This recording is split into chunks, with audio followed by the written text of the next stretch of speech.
Welcome, everyone, to Making Room at the Table. I'm Evonne Klein, and I'll be your moderator today. Before we begin our conversation, I would like to mention a couple of housekeeping items. Live interpretation is available for today's webinar. To activate the translation function, go to the bottom of your screen, click on the globe, and select your language. Días a todos y bienvenidos a Making Room at the Table, creando espacio en la mesa. Soy Evonne Klein y voy a ser la moderadora de hoy. Antes de comenzar nuestra conversación, me gustaría mencionar algunas cosas. Vamos a estar proveyendo interpretación en vivo al español durante el webinario de hoy. Para activar la función de interpretación, van a ir al fondo de la pantalla y hacer clic en el globo y seleccionar su idioma. Si están en un dispositivo móvil, será en los tres puntitos que dicen más y entonces escogen su idioma del menú desplegable. Muchas gracias. Thank you. If you have a question, please enter your question in the Q&A function. We will answer as many questions as possible after our moderated conversation. We're fortunate to have in our audience today a diverse group of people from across our state with various backgrounds and points of view. We ask that collectively we recognize and respect all of our diverse points of view. So it's my pleasure to introduce our panelists today, our presenters today, Melissa Kaplan-Macey, Chief Initiative Officer at the Centers for Housing Opportunity, and Beth Sabilia, Director, the Center for Housing Opportunity in Eastern Connecticut.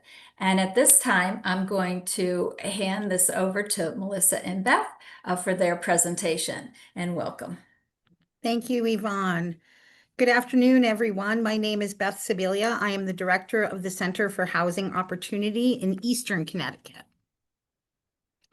And today we're going to talk, Melissa Kaplan-Macey and I, the Chief Initiative Officer at the Housing Collective in Fairfield County, are going to do some context setting about our report, Room at the Table. Next slide, please. So local control. We examine who controls local control. What do we mean here in Connecticut when we talk about local control? So we began to think about it. What rings true to us is that New England's cultural DNA is informed by our concepts of self-rule, self-sufficiency, and self-determination. And in this land of truly steady habits, we cherish our town halls, our commissions, and the volunteers who step up to serve their communities and put that practice, those concepts into practice every day in our town halls. Land use boards like planning and zoning commissions and zoning boards of appeals determine whether new housing gets built, whether that housing is affordable, and what kind of community we become. There is a beauty in government by citizens, but it's a system that must be inclusive of all of our citizens. So we began to look at who is making decisions for our communities. Next slide, please. What we found is that renters, shift workers, caregivers, and newer residents often are left out of the decision-making process. And by doing that, we are continuously excluding people from the practice of democracy. When those most impacted by the housing crisis aren't at the table shifts toward those most comfortable with our status quo, and those with the least urgency for change. And our lived experience informs our perspectives. A range of community perspectives around the table means land use decision makers reflects views of all, not just views of some. So land use decision-making is some of the biggest decision-making that happens in our town halls. Let's make sure that all of our residents are at that table. So how do we get there? Next slide, please. We looked at the paths to participation, both in Fairfield and New London counties. As you can see, the vast majority of our boards are elected boards in land use. Fairfield County has about 33% of boards that are appointed, and 47% in New London County that are appointed. Just want to pause for a second. We're going to be talking about some of the barriers to participation after Melissa presents our findings. So I'm going to turn it over to Melissa so that she can walk us through the findings of the report. Thanks, Beth. So big question on the table, how do we know who serves? In other words, how do we collect this data? So this project started actually in New London County as part of a summer intern research project with Connecticut College. It was a research question that students raised. And so that was where this all started. And then we got really excited as the students started to collect this data and thought, given that we also have a center for housing opportunity in Fairfield County, that would be interesting to also collect the data in Fairfield County. So we pursued that as well. And how we did that was we really wanted to start with self-reporting, to ask towns the question, to let us know what their composition was, and to have that really come from town. So we had shared surveys with all of the communities in those two counties. We followed up by email and phone to encourage folks to participate. And then where communities chose not to self-report, we used extensive public databases to complete the research. We looked at public voter records, we looked at ArcGIS property data, we looked at social media, we looked at meeting recordings, and we really put in, I think, a tremendous effort to be accurate and to really pull data from a variety of places. What data did we collect? We looked at 4 basic data points. We looked at gender, we looked at race, we looked at age, and whether folks were owners or renters to get a clearer picture of who's participating on our local boards. Next slide. So what did we find? We found that more men serve on our boards than women in both counties. Pretty similar stats. 70% of members in Fairfield County and New London County are men, which compares to around 50% of the total population in our counties. Next slide. We found that white people are overrepresented on our land use boards compared to the population overall. In Fairfield County, just 6% of land use board members are non-white, and in New London County, that's 3%.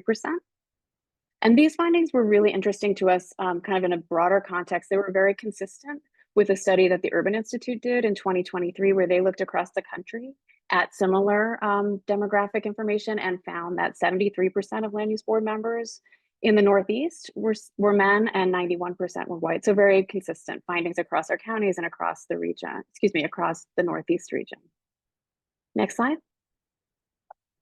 We were also interested in home ownership as a data point, and we found that less than 10% of board members are renters. And that again is consistent across both counties. Next slide. And we also found that members are significantly older than the population overall in our counties. So folks serving on our boards are generally around 60 years old, while the total population is around 40. Next slide. So these numbers are pretty stark. And again, interestingly, they're very consistent across both counties in our state. But the good news is that actually there's a lot of room at the table. And we really like the name of that report, because really the intent is to think about how to bring more people to the table. So currently we have a 10% vacancy rate on boards across Fairfield and New London counties, and an additional 10% of board members who are serving in expired terms. So that's 20% of seats. That's a lot of room for more people to participate, which is a really important opportunity. Next slide. But we know there are challenges. There are reasons why we see the numbers that we see, right? And it's not easy to serve as a volunteer on these boards. It takes a lot of time, a lot of evening meetings that conflict with other obligations at home. There's just not really a broad awareness of the on-ramps of how to get involved in a lot of respects. And there's just limited exposure to land use boards. It can be kind of a wonky topic, unlike, getting involved in your school sports or the PTA. There's sort of more obvious places to become civically active, where land use is less so. Next slide. So I am going to turn it back to Beth, because the report really is focused not only on what did we find in the data, but what can we do? How do we move forward in our communities to get more people around the table? So I will turn it back to Beth. And I do also want to point out just another Beth, we're very excited that she is the director of the Center for Housing Opportunity in Eastern Connecticut, but she also has a long history of elected and appointed positions. So she's really, I think, a perfect person to speak to what can we do. Great. Back to Thanks, you. Melissa. Yeah, thank you, Melissa. I appreciate that. Just to set some context, what Melissa mentioned, I have served both in New London and in the town of Waterford. I was on the city council, Board of Education, RTM, Board of Finance. Other people knit. I tend to run for local office. I think it's a terrific way to serve your community. And so with that, with these findings, we started to think about, well, what can we do to increase people's willingness, ability to serve? What are some best practices that we can start looking at? So towns can increase participation by expanding awareness on how to become a board member. Maybe have office hours or ensure that the public is aware if meetings are being broadcast or recorded. Draft a role description. A lot of people don't know what a land use commissioner does. And some of the towns are really creative and have great marketing staff. So creating exciting role descriptions about influencing what your community looks like, and intentionally outreach to underrepresented groups. Towns often interface with all facets of our community and are the best repositories of who is in the community. Reach out to people that you don't see sitting at the table. Invite them to sit there. Support participation. Ensure effective and efficient meetings, easier said than done, but talk to your land use commissions about the ability to shift decisions about where a shed goes from 10 o'clock on a Thursday evening to their professional planning staff's desk for them to address routine and simple issues. Provide childcare. I had 2 children when I sat on the city council in New London, including I had a daughter that was 6 weeks old when I took my second term as mayor. I was sufficiently resourced in the family department that I was able to do that. Not everybody is. Providing childcare, providing partnerships with community organizations to provide that childcare is something that you can look at. Expand hybrid meetings to increase accessibility for all. Ensure that you have translation. Ensure that your community is holding meetings that are accessible to people. And make those meetings recorded and on the cloud so that people can go back and look at them. And consider providing stipends. This is in part a part-time job. Other roles in the community do provide stipends. I know when I was on the Board of Selectmen in Waterford, I received a stipend. And when I was on the City Council in New London, I received a stipend. Where we make it a priority, we can make that happen. Next slide, please. What can the political parties do? I pause and say I was a chairperson of a political party, so this is familiar to me. Stop recycling the same names and networks. I refer to it as the cocktail circuit, right? Get off your cocktail party circuits and get out in the community and invite more people. Think about who you're interfacing with, and invite them to come along. Create open and transparent ways for people to express interest, invest in some marketing to get these positions out there to people. And the parties themselves need to invest in outreach and support for underrepresented leaders. I ran for office because I was asked. I was mentored. I had support. What residents can do, attend your local planning and zoning meetings to see what it's all about. If it's hybrid, turn it on, listen to what people are saying, speak up to make sure your voice is heard. You have a role in what your community looks like. Learn more through guides from reputable sources. There are various publications out there, League of Women Voters and the like, nonpartisan publications that you can read to learn about what serving is like. And finally, run for office or apply. Express interest when asked. So with that, Evonne, I thank you, and I will turn it back over to you. Thank you so much, Beth and Melissa, for that presentation. I'm excited to welcome our panelists now. Doris Crum, alternate member on the Waterford Planning and Zoning Commission. Welcome, Doris. Sara Locke, alternate member on the Oxford Planning and Zoning Commission, and Emmeline Harrigan, president of the American Planning Association, the Connecticut chapter. So welcome. Emmeline, we're going to start with you. To help us frame this conversation, what exactly do planning and zoning commissions and zoning boards do? And why are they important? Thanks so much for the question, Evonne. So planning and zoning commissions, they are by state statute, your land use boards that approve land use decisions and also have the authority to revise zoning within your local municipality. Zoning Board of Appeals are also, a state statutory required board within communities that have the power to when a property has a hardship, to grant a variance from those regulations. The common example that we provide is most residential properties or commercial properties are rectangular in nature, but occasionally you've got a triangle, and that triangle has a physical hardship that allows for some level of relief from standard regulations such as setbacks and volume and coverage that might apply per the statute in terms of what local planning and zoning commissions can adopt. The one thing that I would say about the legislative opportunity for plan and zoning commissions is, to meet the needs of the populations that not only they have today, but the population needs that they understand they'll have in the future moving forward. Zoning regulations should not be a static document that are dipped in amber, but these should be documents that evolve with the population changes and changing needs of your constituency. So that's why I think having a representative land use board that really reflects the needs of your community as they're changing today, but also the needs that you can foresee, having a place in your community in the future. Zoning should not just be prohibitive, it should also be an opportunity. Great. Thank you, Emmeline.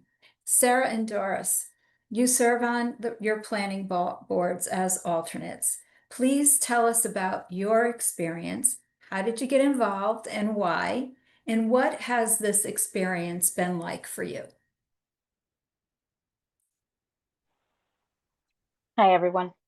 I was a relatively newcomer to the town of Waterford, and I was really fortunate to have met people who encouraged me at my local political party.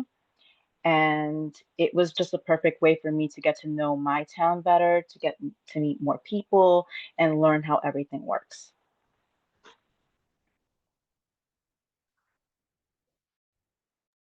Thanks. I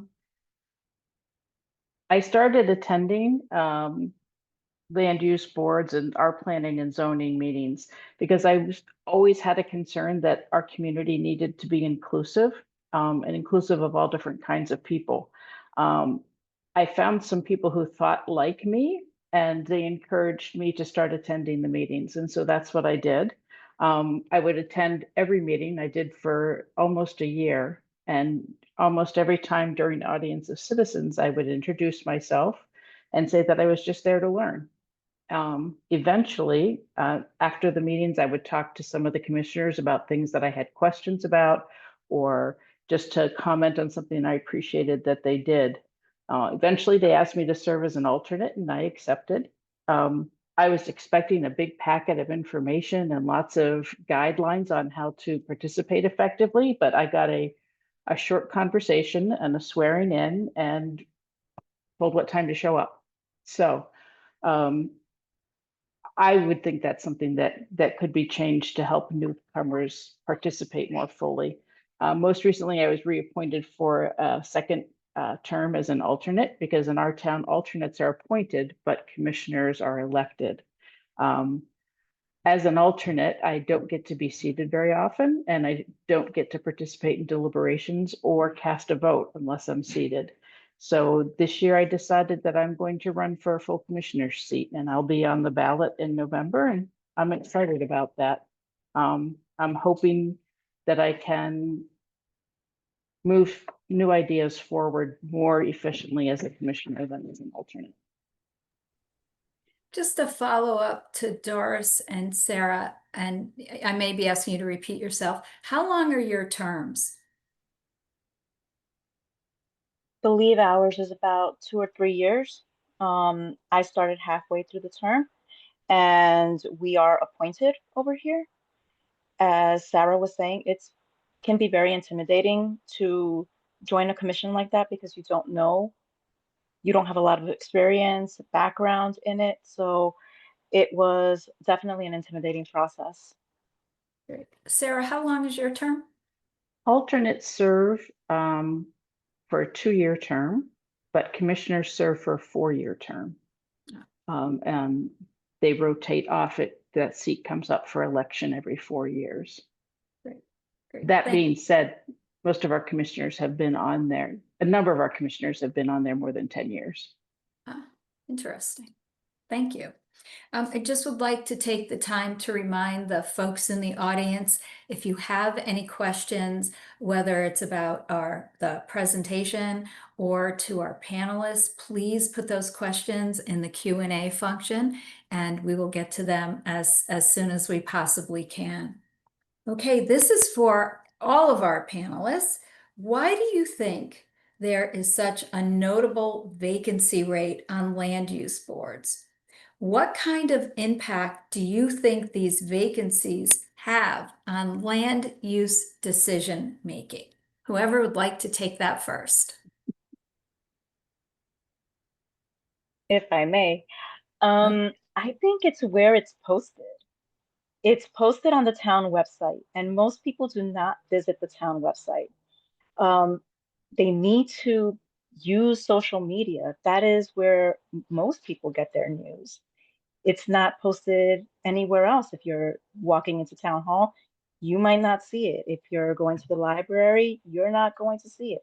So making sure that these postings are available to everyone everywhere, making sure that it's detailed, perhaps showing a video of how the process works, of how a public hearing works, that might entice more people to join.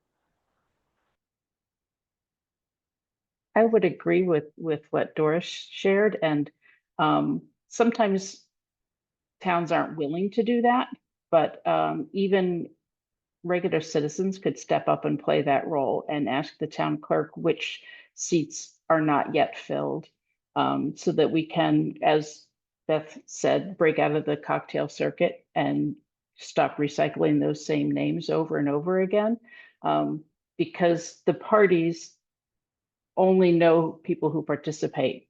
I think another thing that would be really helpful to get seats filled would be to advertise it and have appointments from the either the independent or the unaffiliated residents in town. In our town, that's the majority of citizens are unaffiliated or independent voters, and they don't have access to the nomination process through the Republican and Democratic parties. So I think outreach to that group of people would prove very fruitful. And I think that as long as seats remain unfilled, then there's a voice missing at the table, and it's an opportunity lost. If I could just throw in an answer as well. One of the great best practices that I've heard, and I know that they did it here in Fairfield, but I've heard it done also in other communities. And Fairfield is where I practice. That's my day job. Is an open house for different appointed boards and commissions. And I think you can do something similarly where it also provides those elected boards and commissions who understand that, they may have members that, have served a long time and are looking to rotate out, that it's a way in which to get your constituency to understand what the roles and responsibilities are for, not just the appointed boards in your community, but also those elected boards. I will say that for Plan and Zoning Board of Appeals, you know, these are typically not responsibilities where you can show up without quote unquote homework. You know, you do need to understand the information that's going to be presented to you in order to effectively kind of take in the application presentation, and then engage very thoughtfully in being able to be critical and ask those questions that you feel like you need to in order to fully understand the information about a proposed development that's coming before you, and then also to adequately be able to deliberate at the end. Also understanding, because plan and zoning commissions are very specifically regulated by state law, what your limitations are, how you can act, how you can't act. There's a big, you know, education that needs, that, you know, folks who serve on plan and zoning commissions and zoning board of appeals need to understand. Thank you. Emmeline, we're heading back to you.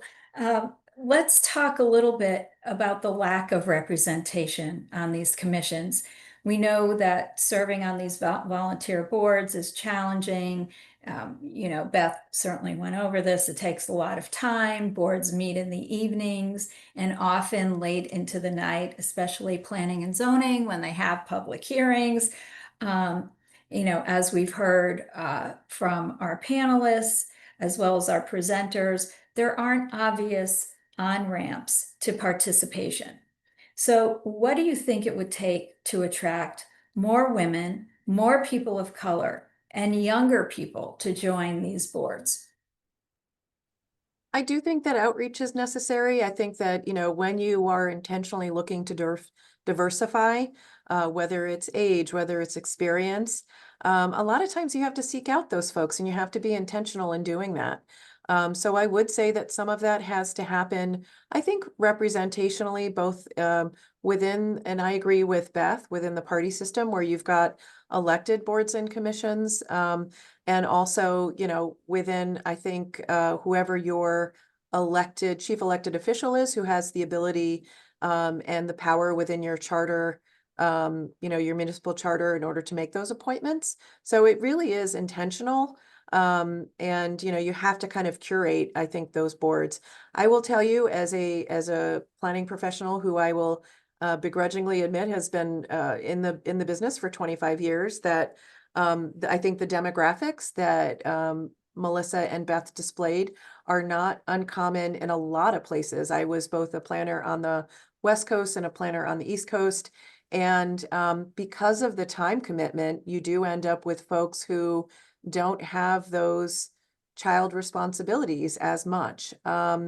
I will say that the current board that I have does have some nice representation of folks who do have kids in schools, which is nice, because it does give you a different kind of understanding, especially because, you know, part of what we're responsible is the built environment and how that might change with different housing choices. And I tell this story a lot, but my parents bought a house for $20,000. Nobody's buying a house for $20,000 today, right? So that demographic of, you know, mid-70-year-olds who understand housing in a certain way, that's not the way that folks are engaging in how they are able to obtain housing, at what price, what that means in terms of the place they are in their careers, and also what that means for when your circumstances change. So, you know, I will say that in one of our multifamily buildings, we have 30% of who occupies that are divorced dads. That's not really a demographic that you think about, but those are folks who need a different type of housing than I think traditionally what we have is, which is in a lot of our communities, detached single family homes. So, you know, you really have to be intentional. And the other thing I would put a shout out for is a curfew. You know, we do have plan and zoning commissions that go into like 1 a.m. I think having a defined curfew allows for folks to obtain childcare if they need it, to be able to get out on a set time. Sometimes that means backing it out and starting a little bit earlier than 7 o'clock at night, starting at 6 or 6:30, for example, and then making sure that you have a time limit, because, you know, these are volunteers and we're grateful for their service, but a lot of folks are not mentally acute after 11 o'clock, right? So Great, thank you. So another question for all of our folks on the panel, and again, please, audience members, please send us through the Q&A function your questions.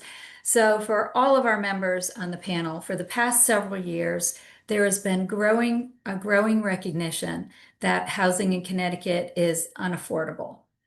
And more residents are getting involved, in this challenge with respect to the affordable housing issue and the lack of affordability. So as an example, this session's Just Cause Eviction Protection campaign is an excellent example of residents galvanizing and getting involved in a housing issue.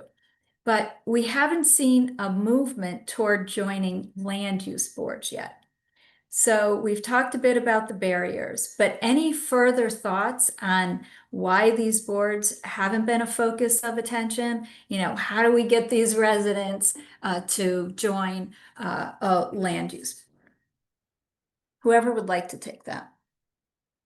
I don't think people know that they exist. They're not really spoken about.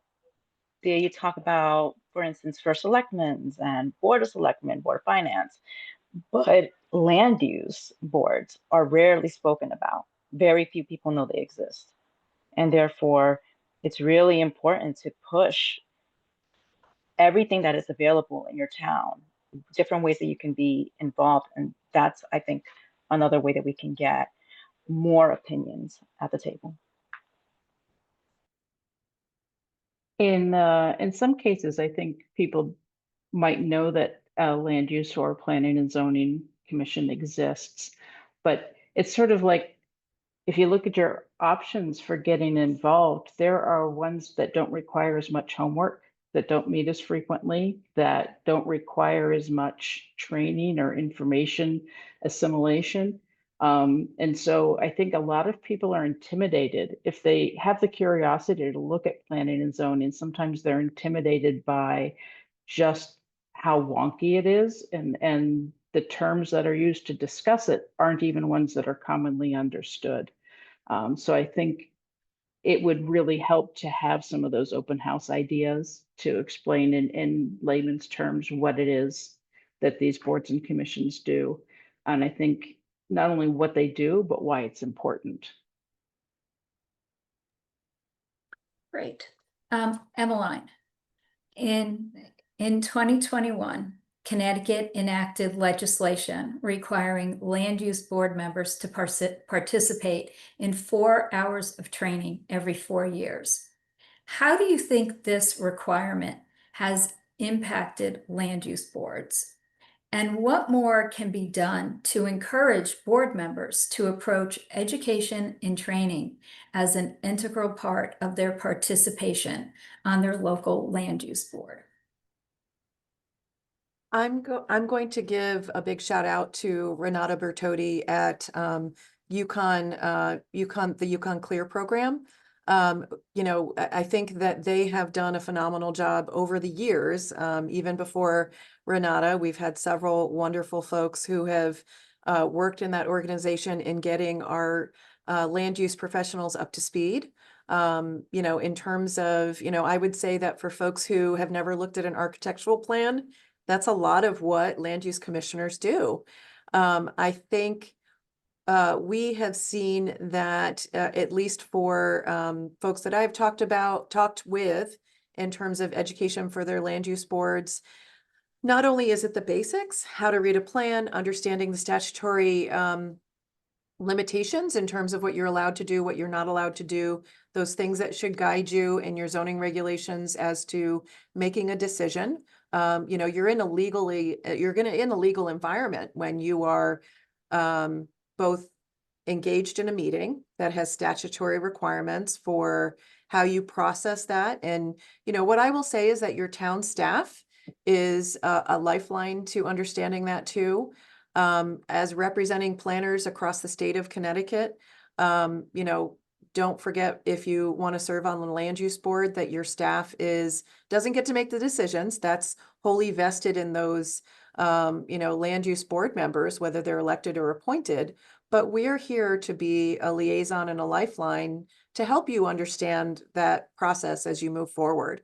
So please rely on your professional staff, but also understand that there is training out there, and we have found that commissioners are very hungry for more training. I would invite any commissioners who are viewing this program today to please reach out to myself and also Renata Bertotti at the Yukon Clear program. We're always looking for more training that we can provide to commissioners. One of the things that I find really wonderful about land use commissioners is that it's wonderful to have a diverse board who have different interests. Oftentimes I would say when I was on the staff in Milford, there was one woman who loved sidewalks, and she would say, "Where's the sidewalk on this project?" And it's great to have folks who really are laser focused on those aspects that overall make a project better. There's always one person who cares about the trees. And having a group that can collaboratively make a project better is, I think, one of the benefits of land use boards. And I think for us, both as planning practitioners, understanding that those commissioners can get training within those areas that they find to be really of interest to them, that supplements kind of that basic land use board education has been great.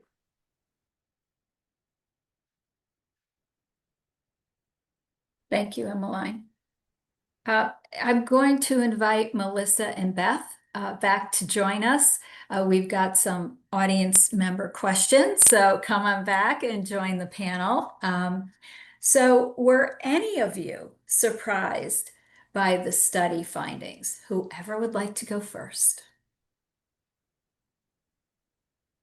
I'm happy to kick us Okay. off with that one, Evonne. I'll say I was not surprised, and then I was also shocked at the same time, right? It was the numbers were very stark. I think in collecting the data, we expected to find some of what we found, but I don't think quite to the degree of what we found. I don't think it comes as any surprise to anybody that decision-making spaces up until recently have been dominated by men, and in particular white men. So there are lots of spaces where you go into a public meeting, not just land use boards, but other boards of finance and the like, where it is 100% male. So we need to think about structurally, what are we doing at these meetings, right? I think there's a question, Evonne, later in the set that you'll get to, but how are these meetings being run that they're excluding people? What can we do to make access more equitable for all? Is it the time of the meetings? We need to dig into that. Is it the length of the meetings?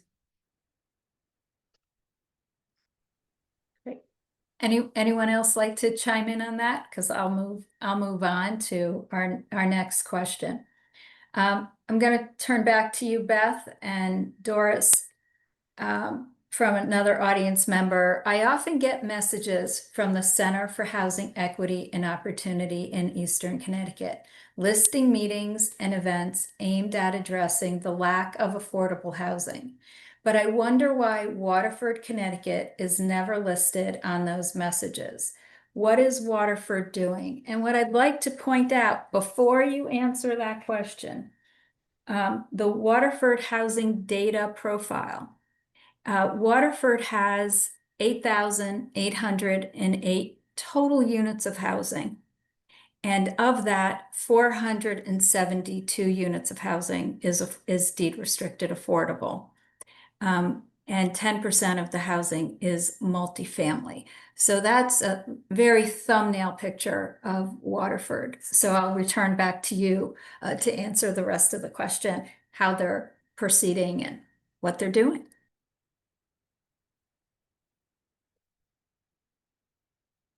Doris and I happen to both live in Waterford. Yeah. I I encourage Doris to throw her name in the hat Yeah. as a planning and zoning commission member. I think Waterford continues to grow in its inclusivity and inviting people to the table. And I think that's an important aspect of community. So in terms of the actual housing stock, we have seen Waterford achieve a moratorium under 830G because over 10% of its housing stock is deed restricted affordable. There continues to be increased permitting. There's, there's multiple permits out there, site plans and the like that have been approved for additional multifamily housing.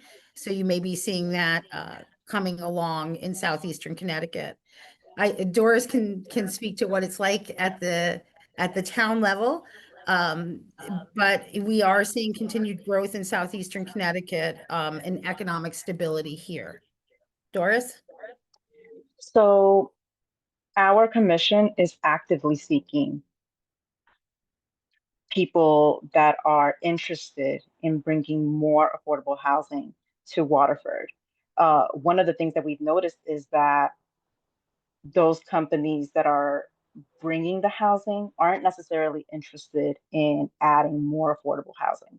And that's a fight that we are in every single time that there's a public meeting. And it's very frustrating because the town is seeking more housing for everyone, but we are getting pushback from the people that are buying the land, creating those houses. They don't necessarily want to provide housing for everyone at every income level.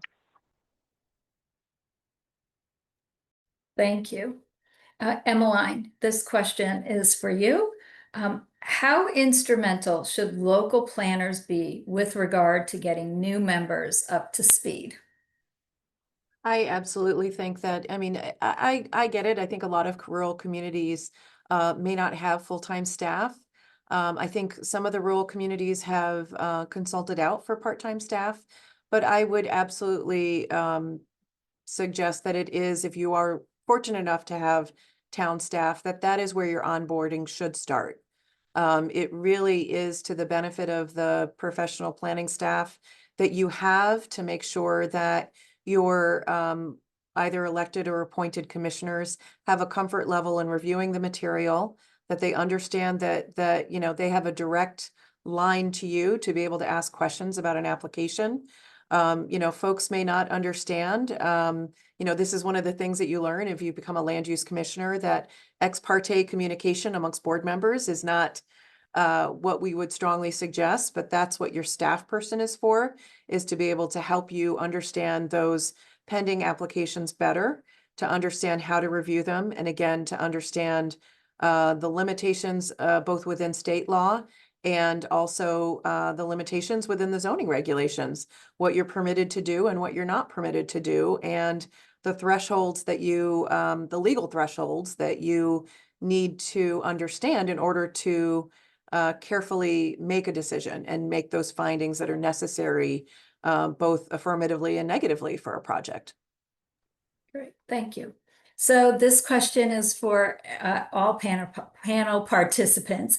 Does the panel have any thoughts on recruitment of residents who are young professionals to serve on boards and commissions? Whoever would like to go first.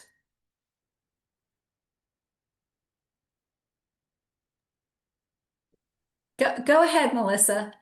You're on mute. Still doing that. My apologies.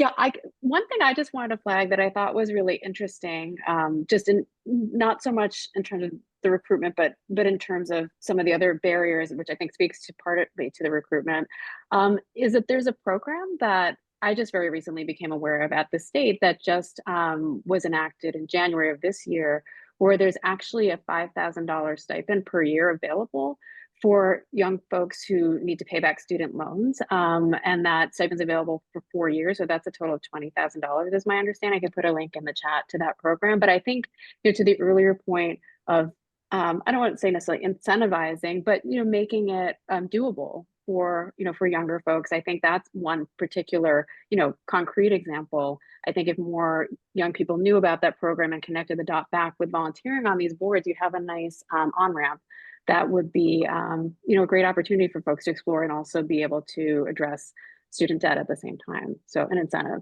as well. And I'll throw that in the chat for folks. Thank you, Melissa. Anyone else want to chime in? If not, I've got more questions from our audience. Just very quickly, I think the hybrid format or online meetings would make it much easier for people with multiple responsibilities to participate by eliminating the travel time and allowing them to participate from their home. Great.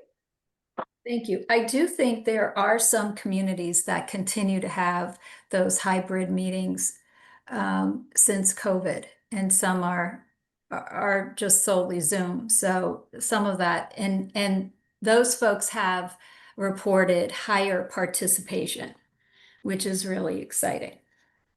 What role has grassroots organizing played in getting, well, I think this is directed to Sara and Doris, in getting you both to the table?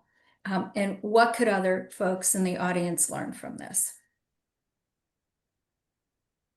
If you don't mind, Doris, I'll go. I mentioned that I met some other people that encouraged me to attend town meetings, and that was the All In Alliances, in particular, All In for Oxford. And one of our goals is to make sure that everybody in the community has a voice in the decisions that affect their lives. And land use and planning and zoning have a direct impact on everybody's life. So the grassroots gave me the support I needed to attend those meetings, and they were there in the audience to support me as well. And they provided sort of the confidence I needed to go ahead and make that first move and start participating. For me, I was really lucky. I was reading the newspaper one day and I noticed that there was an article about Waterford Rise, which is Waterford Residents for Social Inclusion and Equity. They made it possible to introduce me to all of these other active groups in Waterford and encouraged me to be a responsible citizen in my town, to learn more, to ask more questions. And because of them and Beth, that push really made a difference for me. Thank you. Engaging groups that have historically been systematically included from government leadership requires significant cultural shifts. Are there examples of towns in or out of Connecticut that have had successfully increased diversity across their ABCs? And how long did it take to see more representation and new people get involved?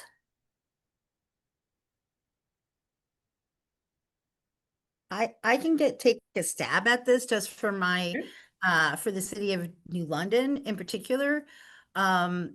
New London's boards, land use boards, are some of the most diverse in New London County of those that we looked at.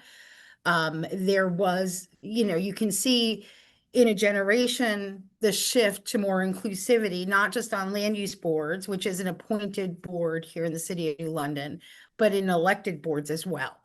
And I think that was an intentional effort to be more inclusive of the population that actually lived here rather than those that had traditionally been in power. So I hold up the good, fair city that I love so much, the city of New London, as an example here in Eastern Connecticut. Great. Thank you, Beth. Has there been consideration of why these meetings extend late into the evening? And overall, are these meetings well run? So I think, Beth, you were alluding to this earlier. Do you want to take a stab at this first? Oh, I think maybe Emmeline's perspective would be really important here. If I could put her on the spot, that would be great. Well, I will say that, I do think that there is a silver lining out of the pandemic, right? That there are more communities that are either doing their plan and zoning commission meetings remote. Some of them are still doing them hybrid. The municipality that I work for, Fairfield, we do a hybrid meeting, which allows for more accessibility and more participation, both by members of the public as well as the commission itself. We've had a commissioner join us remotely from a tent in the Appalachians, right? So, it's provided extraordinary access for folks.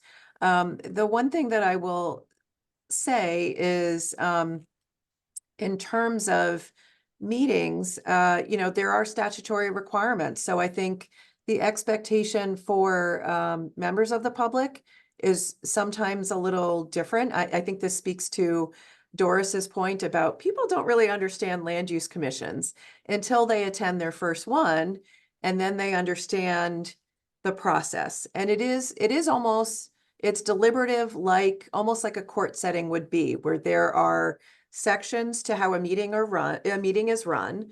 And folks from the outside don't have an understanding as to why it's processed in that way, how that occurs, when the public can engage. And I get this a lot even today after, doing so many of these meetings. When the public engages for the first time, and this is where I would say the connection is to new land use board members, there's a process and there's a way in which these are run that does require onboarding, both for participants and for commissioners who serve. So, that's an important and key element to making sure that the meetings run well. Anyone else with Sara? Yeah, I think that it would be really helpful to have a clear understanding, as Emmeline said, of what gets processed where. I think it was maybe Beth that said that not everybody in the commission needs to decide where John Doe puts his shed. And it would be helpful for people to know from the outset what makes it to the level of the commission's attention and what can be done administratively. And it would also be helpful to have, along with the agenda, an explanation of what that item in the agenda is and what will be accomplished during it. And it could be very generic, but it would help people understand that under new business, we're just going to introduce the application and set a public hearing date if needed, that we're not going to go into great detail and deliberation. I find that would help not only the public understand better, but it would also help the meeting run more smoothly and help commissioners understand what their role is in a given situation. Thank you. While likely to yield similar results, any thoughts of expanding the study statewide? Also, did the study parse the demographic data between elected and appointed commissions? I'm happy to take that and tag team Beth on this one. So in terms of the reach of the Centers for Housing Opportunity, we work regionally in Eastern Connecticut, in Fairfield County, and in Litchfield County. So there isn't any immediate plan to do a similar analysis in other parts of the state. But that being said, the way we work is very collaboratively with partners. And if other folks in other regions are interested in those studies, we're very happy to collaborate and partner. So just on that particular point. And then on the second part of the question, actually, sorry, Evonne, remind me of the second part of the question. Sure. Did the study parse the demographic Oh, thank you. data Thank you. between elected? So we did not look at the different demographics that we reviewed and look at them with respect to appointed and elected. However, it's a great question and certainly something we could do. And it'd be very interesting to see the results of that as well. So thank you for that. That thought. I think we could certainly do that. Great, thank you. So Anyone could answer this, but this question was initially for Doris and Sara. What advice do you have for people who might be interested in serving on their local land use boards? If I came to you and said, I really want to join planning and zoning, and here in Darien, it is an elected position, what would you tell me? Guess first of all is making sure that they're clear on what they're getting themselves into, if they have a complete idea of what it entails. Encouraging them to speak to local officials, going to town hall and asking the questions. It's definitely, again, like I've said before, very intimidating because you are new pretty much to the entire process, but there's no need to be afraid of asking those questions. Your planner is your resource, please. And Sara? I would add that to attend a few meetings, see how your particular planning and zoning or land use board operates and who's there and who's not there. And I'd go for a couple times.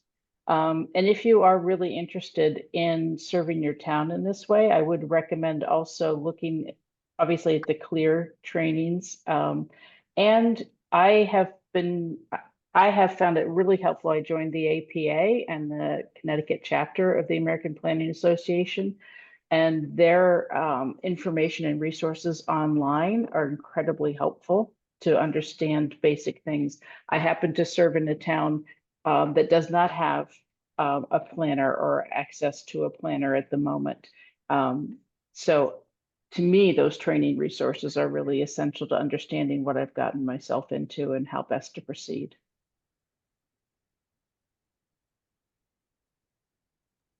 Thank you. That's solid advice. Which is important because, as I think you all have discussed today, these are critically important positions. And to understand fully the responsibility and the requirements make for better representation, but also a better experience for the folks who do choose to serve.